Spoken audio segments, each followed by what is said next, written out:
Whoa. You know, being in Crime Alley reminds me of Atonement. Good thing I don't feel anybody watching me.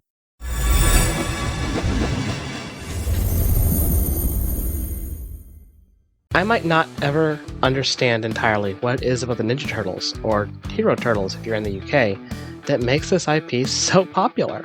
And yet, Donatello, Leonardo, Michelangelo, and Raphael are four of the most popular, most iconic scaly characters in all of fiction. Is it possible?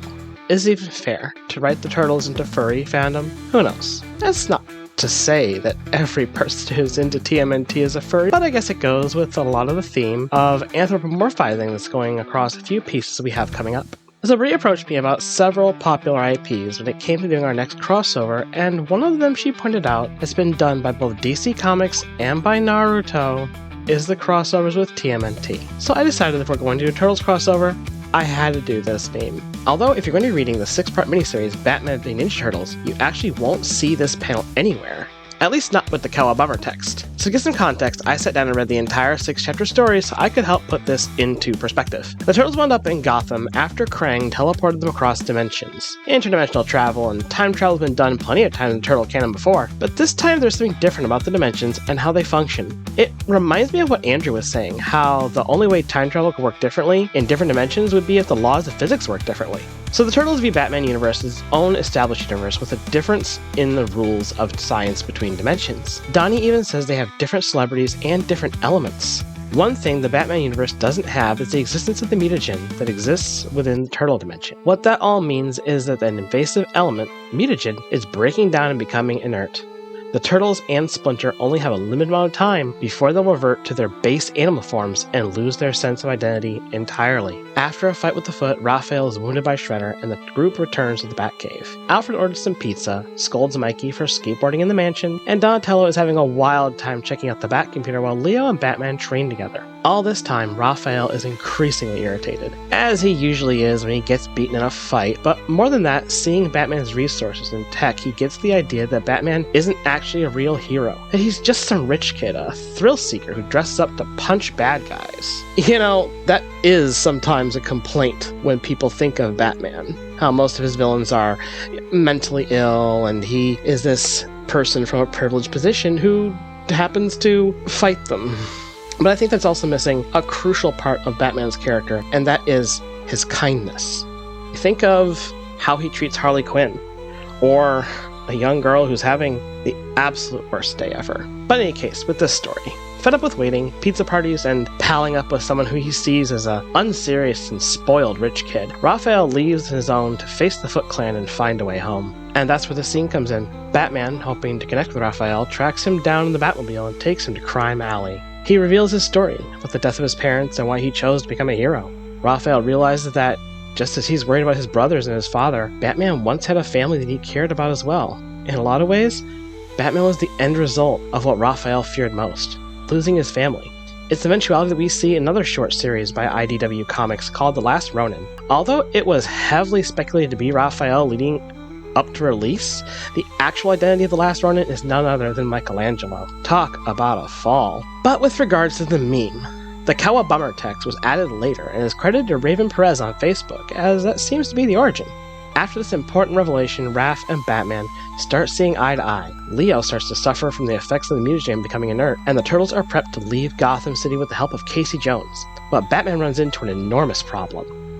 See, Casey was able to bring 5 whole canisters of mutagen with him to the DC universe, and they were immediately stolen by the Foot Clan and the Brothers of Assassins in a brutal alliance between Shredder and Ra's al Ghul. These two forces unite to overthrow the security in Arkham Asylum, only to create a mutated rogues gallery of Batman villains including Joker, Harley, Freeze, Ivy, Penguin, Bane, Scarecrow, and even the Ventriloquist.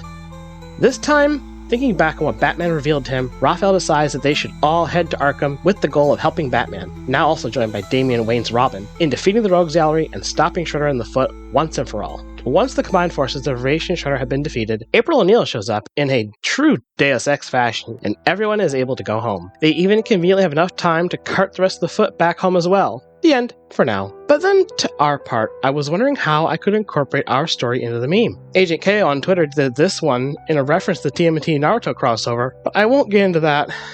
As I said, I'm not doing anything Naruto related. So let's talk about what makes Martin want to become a real hero instead. His father is the Burgess of Alden. Him and Shane lead surprisingly privileged lives for the size of their settlement. But here's the thing. Tales of Atonement is still historical fiction. Monmouth as a whole takes place in the late 1290s into the early 1300s.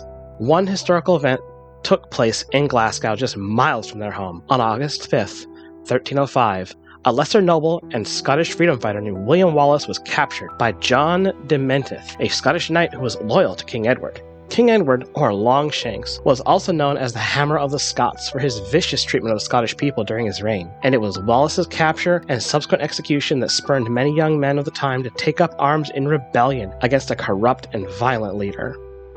So anyone who's seen the movie Braveheart has heard of William Wallace, but you've also probably heard the numerous historical inaccuracies between the movie and the history. First is the title of the movie, Braveheart. Well, Wallace may have been known as Scotland's protector, but Braveheart referred to Robert the Bruce, and the name was coined by Sir James Douglas, who, allegedly, carried Robert's heart out onto the battlefield saying, "Lead on, Braveheart, as thou dost." The heart itself was later recovered and buried in Melrose Abbey. And similarly to Batman, Wallace also was not the economically oppressed farmer that the movie makes him out to be. Instead, it's well documented by Scottish historians that Wallace was from lowland noble birth. In fact, author Chris Gaines wrote, "Any hint of his descent from the lowland gentry is erased, and he is presented as an economically and politically marginalized Highlander and a quote-unquote farmer, as one with the common peasant, and with a strong spiritual connection to the land which he is destined to liberate." Some other glaring inaccuracies were costume-related: the face paint, tartan, and the weapon he used. Images of Mel Gibson's face, who played Wallace, caked in blue paint have become iconic, but scholars have been quick to point out that such war paint wasn't in use at the time, nor was the tartan, which enjoyed a liberal outing in the 1995 film. Scottish author Peter Trecker described Braveheart's costume faux pas as farcical representation of Wallace, noting that the folk hero was not a wild and hairy Highlander, painted with woad 1,000 years too late, running amok in a tartan kilt 500 years too early. Yeah, Scots of the 1300s didn't wear tartans. That's why we've never depicted Martin or Shane in a kilt. And about his sword, Wallace is seen wielding a two-handed claymore in Braveheart, but in reality, a sword and shield would have been far more accurate setup for a warrior of his era. According to YouTube historian Scala Glatoria, two-handed swords came into common use in the 16th century. Something else that never happened in Scotland is Edward's proclamation of Jus Prima Noctis. In fact, many historians have come to agree that this idea of nobles having some sort of bodily authority over their female subjects on their wedding night is pure myth and probably propaganda. And possibly one of the most egregious events in the movie was the Battle of Stirling Bridge. The Battle of Stirling Bridge, on September 11th, 1297, was fought during the First War of Scottish Independence. On that date, the forces of Andrew Moray and William Wallace defeated the combined forces of John de Warenne, 6th of Surrey, and Hugh de Cressingham near Stirling on the River Forth. Stirling Bridge was essential in this battle and is regarded as one of William Wallace and Andrew Moray's most monumental victories over the English forces. Convinced there was no other safe way to cross the river and attack Stirling Castle, English forces crossed the bridge on the morning of September 11th. Wallace and Moray waited until as many of the army as they could overcome had crossed before launching an attack that bottlenecked the English forces, resulting in defeat. But in Braveheart, no bridge was present. This was said to be due to difficulties filming around the bridge. But incidentally, though the battle was called the Battle of Stirling Bridge, in the movie it actually ended up more closely resembling the Battle of Bannockburn that actually took place in 1314, a full 10 years after Wallace's execution. So it was word of his capture and execution that reached everywhere in Scotland, as Wallace's limbs were sent out to other clans as a message of Edward's intent for the Scots. This act of barbarism and cruelty is what fired many young men, including Martin, into later joining the Scottish Rebellion as a soldier, and what caused this extreme distaste of tyrants, fascists, and dictators. Authoritarians are always on the wrong side of history, where they won't be remembered favorably by historians, but they also say history is written by the survivors. We won't let them forget what happened. Mel Gibson, who directed the film, acknowledged the inaccuracies in the DVD audio commentary, but also defended his choices, saying the film's portrayal was more cinematically compelling than actual historical facts. And sure, there's something to be said about the cultural impact the film had on the audience who would have otherwise never known about William Wallace. Besides, a lot of bards and storytellers in medieval era would do the same. Although now I'd want to see a more up-to-date version of the movie that would display these things more historically accurate. Maybe demystifying way that tackles some of the myths within its own narrative. And as for this, I think it's done. I wanted to mimic the rain and the cool aesthetics from the comic book, and I like how Martin and Raphael are both symbolized by red. You'd never think it now, but there's some similarities in temperament as well. I guess another direction I could have taken with this would be to imagine what kind of animals Martin, Shane, and Madeline might have mutated into if they'd been given the turtle's mutagenic ooze. I don't know, 2 owls and a raven perhaps? That reminds me of something I promised a long time ago. But actually, there isn't a whole lot about turtles in Celtic mythology. In fact, it wasn't until the 20th century that turtles were considered a native species of Scotland. So the interesting thing here is that Martin would have no idea what a ninja or a turtle even was. Initially, the climate of Scotland was simply too cold to house things like turtles, though a few snakes and amphibians could find ways to survive, although changes to Scotland's climate have actually increased turtle sightings around since the 1970s.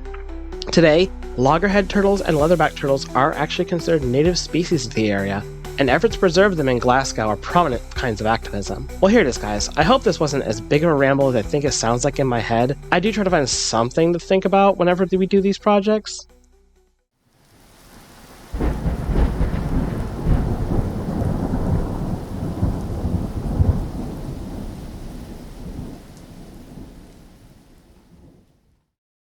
Besides, I'm ready to ditch this alleyway and maybe pick up some Beria.